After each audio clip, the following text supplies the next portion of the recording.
이 시간 말씀을 받겠습니다. 이 복된 시간에 주시는 하나님의 말씀은 우리 어제 본문과 동일하게 사도행전 9장 32절에서 43절까지의 말씀입니다.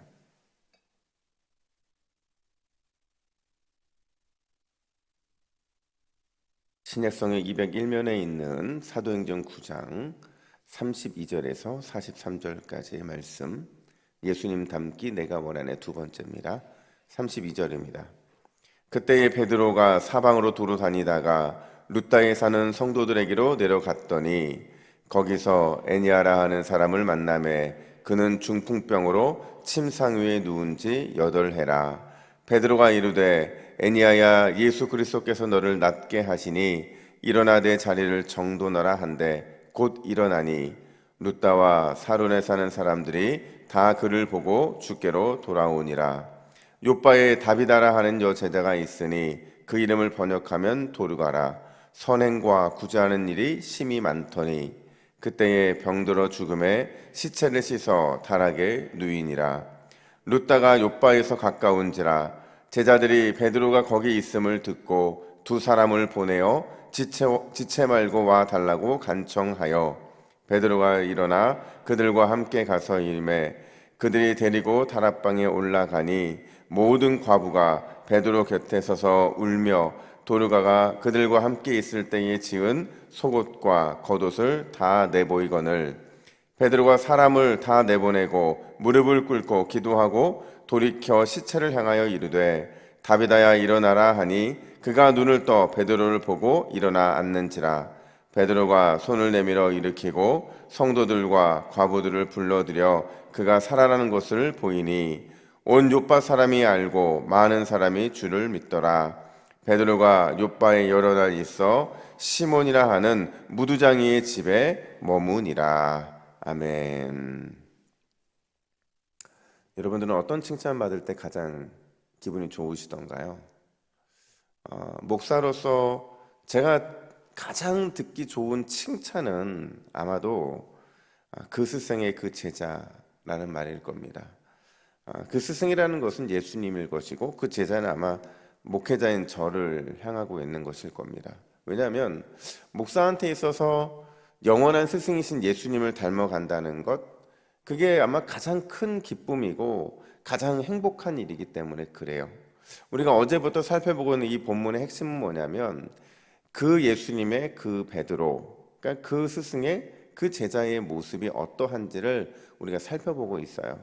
32절부터 35절의 내용을 보시면 룻다에서 중풍병자 에니아를 고치는 베드로의 모습 속에서 우리는 예수님의 향수를 느낄 수 있었잖아요. 그렇죠? 또 36절부터 42절의 내용을 통해서 요바에서 죽은 다비다를 살리는 모습에서도 예수님의 향수를 느끼게 되는데 그냥 단순히 예수님의 떠오른 것이 아니라 마치 예수님의 권세가 지금 베드로의 권세와 오버랩되는 것처럼 우리는 그런 모습을 보고 있었죠. 특별히 예수님이 소녀를 일으키실 때 달리다 굼 하면서 일으켰던 것처럼 베드로가 뭐라고 외치면서 다비다를 일으켰다고요? 다비다 굼이라고 이렇게 말하는 것처럼 느껴질 만큼 그런 의미로 지금 사용하고 있다는 거죠. 그런 모습 속에서 보면 베드로의 모습과 예수님의 모습은 의도적으로 이게 오버랩되고 있는 거라고 볼 수가 있어요. 그럼 제가 이런 질문을 던졌잖아요. 왜 누가는 본문의 예수님과 또 베드로의 모습을 이렇게 오버랩 시키고 있는 것일까? 그 첫 번째 이유가 뭐였죠, 어저께? 예수님은 여전히 베드로를 통해서 일하시는 것을 기뻐하신다. 이 메시지를 던져놓고 있는 거예요. 그러니까 베드로 혼자 어떤 신앙에 심취한 게 아니라 예수님이 베드로를 통해서 이루고 계신 그 모습을 그대로 지금 재현해내고 계신다라는 거죠. 따라서 우리도 이 확신을 가져야 된다고 말씀을 드렸잖아요. 어떤 확신이요? 예수님은 여전히 우리와도 동역하기를 원하신다. 우리의 말과 행동과 태도와 생각을 보면 예수님이 드러내야 된다. 그러니까 예수님이 드러나는 통로가 되기를 주님은 원하신다. 근데 이게 여기까지가 어제 본문의 내용이었어요. 이제 오늘 두 번째 이유가 등장을 하는데 예수님과 베드로의 모습을 오버랩하면 두 번째 이유가 뭐냐? 바로 주님의 약속, 주님의 일은 주님에 의해서 성취된다. 주님의 약속, 주님의 일은 주님에 의해서 성취된다. 바로 이걸 보여주기를 원하셨다라는 거예요. 여러분 기억나시죠? 우리 사도행전을 앞으로 쭉 가져가면요, 오늘 사도행전이 오늘 본문까지 오기까지의 과정, 그 이전에 주님이 제자들에게 승천하시기 바로 직전에 주신 마지막 말씀이 계셨어요. 이거를 이제 선교 대위임령이라고 말을 하는데, 우리 사도행전 1장 8절 말씀을 같이 읽습니다. 시작. 오직 성령이 너희에게 임하시면 너희가 권능을 받고 예루살렘과 온 유대와 사마리아와 땅끝까지 이르러 내 증인이 되리라 하시니라. 아멘. 여러분, 이 말씀이요, 그냥 예수님께서 승천하시기 전에 앞으로 일어날 일들에 대한 막연한 얘기를 하시는 것이 아니라 진짜 어떻게 이루어지는지를 사도행전에서 보고, 너희를 향한 약속, 너희를 향한 나의 그 말이 어떻게 이루어지고 있는지를 너희의 삶에서 한번 경험해보라는 약속의 말씀으로 주어지고 있다는 거죠. 그래서 다시 한번 앞쪽으로 돌려서 2장에 보시면 성령의 역사가요, 오순절에 제자들에게 임해요. 그러니까 오직 성령이 너희에게 임하시면 그랬잖아요. 그러니까 제자들에게 임하죠. 그러니까 성령의 역사 덕분에 베드로와 요한을 중심으로 예루살렘, 그곳에 믿는 자의 수가 어마어마하게 많아졌다, 이렇게 말을 합니다. 또 6장까지 올라가면 어떤 사건이 발생하냐면 헬라파 유대인들이 구제에서 제외되는, 차별받는 사건이 발생하잖아요. 이 사건 속에서 누가 선출되냐면 모두 헬라파 유대인으로 구성되어 있는 7 집사들이 선출되는데, 그때 선출된 두 사람이 있잖아요. 스데반하고 빌립인데, 스데반 덕분에 이 복음이 예루살렘에서 온 유다로 퍼지게 됩니다. 그리고 빌립에 의해서 사마리아까지 전파되게 되고, 이제 마지막으로 가야 될 곳이 어디죠? 예루살렘과 온 유다와 사마리아와 어디요? 땅끝이잖아요. 그러니까 땅끝을 말하려고 9장을 시작을 한 거예요. 그러니까 땅끝에 가기 위해서 예수님은 두 사람을 준비시키는데, 그 한 사람이 누구였어요? 핍박자 사울이었죠. 나중에 바울이 되는. 또 한 사람은 누구였어요? 오늘 우리가 살펴보게 될 유대인으로서의 베드로였다라는 겁니다.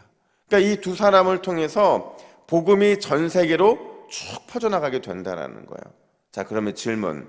여러분, 예수님께서 사도행전 1장 8절에서 약속하신 대로 그 약속이 성취되고 있습니까? 성취 안 됩니까? 성취되고 있죠. 너무 아다리가 잘 맞고 있죠.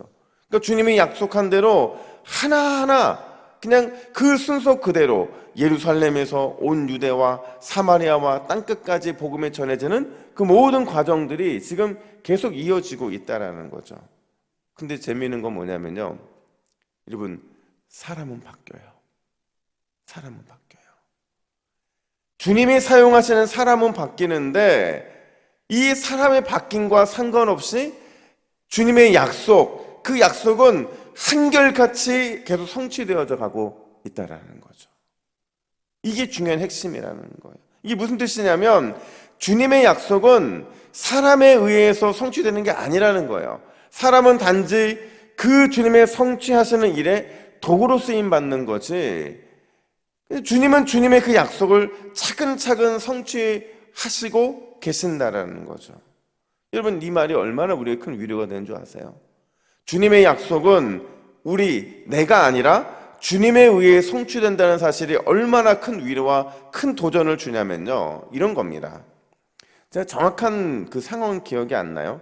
그냥 저희 딸이 한 얘기만 기억이 나는데, 뭐 하다가 제가 저희 딸한테 이렇게 말했어요. 야, 아빠만 믿어, 아빠. 너 아빠 못 믿어? 딱 이랬어요. 그랬더니 저희 딸이 뭐라고 한 줄 아세요? 무슨 말이야? 하나님만 믿어야지. 이게 무슨 상황이 저도 정확히 기억은 안 나는데, 그 상황에 저희 딸이 하는 말이 무슨 말이야? 하나님만 믿어야지. 바로 그거거든요. 여러분, 사람은 믿음만 알게 못 돼요. 믿어서도 안 되죠. 우리의 유일한 믿음의 대상은 여러분, 신실하신 하나님 한 분밖에 없는 줄로 믿습니다. 그래서 주님의 약속은 주님에 의해 성취된다는 것은 성도들의 입장에서는 너무 강력한 위로와 도전이 되는 거예요. 내 인생에 수많은 기도의 제목이 쌓여 있고, 내 삶에 수많은 이뤄야 될 많은 꿈들이 있다 할지라도 그 꿈은 내가 이루는 게 아니고요. 누가 이루는 거라고요? 약속하신 주님이 이루시는 겁니다. 우리는 기도하면서 말씀 가운데 그 약속만 받으면 되는 거예요. 그러면 하나님은 그 약속을 가지고 반드시 이루시는 것을 우리의 삶에 펼쳐 보여 주실 거라는 거죠. 근데 오늘 본문에서 더 재미난 게 등장을 해요. 여러분, 오늘 본문 9장 43절을 보면 복음 전파, 그러니까 마지막 땅끝까지 가기 위한 마지막 그 장벽, 그게 등장하는데 과연 그 장벽이 뭐고 어떻게 그게 무너지는지를 보면 우리 9장 43절 말씀을 같이 읽습니다. 시작. 베드로가 욥바에 여러 날 있어 시몬이라 하는 무두장이의 집에 머무니라. 아멘. 여러분, 베드로도요 그 시대의 사람이었어요. 그러니까 그 당시에 유대인이 가지고 있던 사고나 생각의 틀에서 절대 벗어나지 못했던 사람이라는 거예요. 근데 그 틀이 뭐냐면 성전이 가장 정결한 곳이라는 거죠. 그러니까 예루살렘 성전에서 멀어질수록 사람들은 점점 부정해질 수밖에 없다고 생각했던 게 유대인이었어요. 또 그 틀이 뭐냐면 절대 부정한 것을 접촉해서는 안 된다는 거예요. 특별히 죽은 사체 같은, 그러니까 동물의 시체라든지 사람의 사체를 절대로 접촉해서는 안 된다. 그러면 부정해진다고 생각하는 게 유대인들의 사고였던 거죠. 근데 그 관점으로 43절을 보면 이 두 틀을 어떻게 깨고 있느냐, 어떻게 깨지고 있느냐 보세요. 가장 정결한 곳이었던 성전에서 떨어져서 어디에서 여러 날 있었다고 말을 해요? 베드로가 욥바에서 여러 날 있었다 얘기를 해요. 여러분, 유대인으로서 자기가 사는 지역에 사는 건 당연하겠지만 베드로가 살던 지역이 아니었잖아요. 베드로의 주 활동 무대는 예루살렘 교회였잖아요. 거기서 멀리 떨어져 있는 욥바에서 여러 날 있었다는 것은 앞으로 그가 어떤 사역을 감당하게 될지를 보여주는 청사진이라는 거죠. 뿐만 아니라 부정한 죽은 짐승의 가죽을 가공하는 무두장이의 집에 머물렀다 이렇게 말을 하고 있어요. 다 깨지고 있잖아요.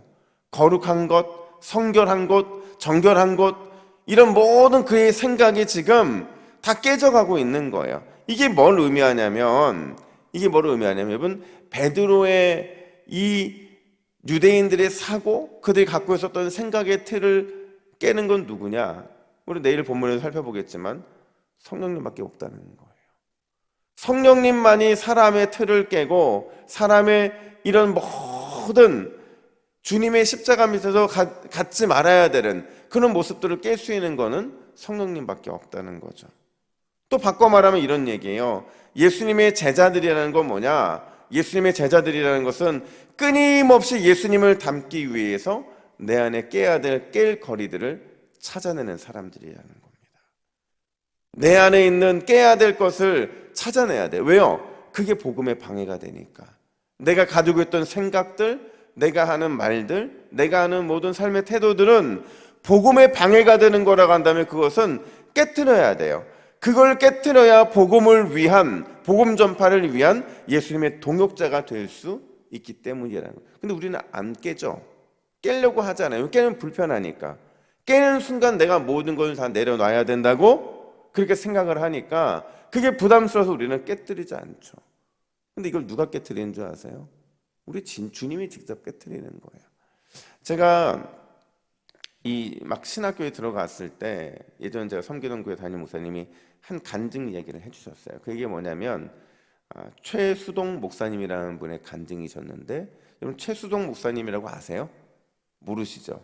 근데 이 얘기 딱 하면 아실 거예요. 불 속에라도 들어가서.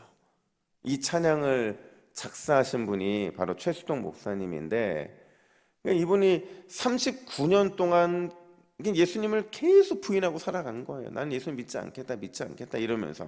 근데 어느 날 두 다리를 사고로 잃게 되거든요. 그리고 1년 6개월 동안 9번의 대수술을 하고요. 거의 300명 가까운 사람의 수혈을 받으면서 그렇게 이제 생명을 유지하게 되었죠.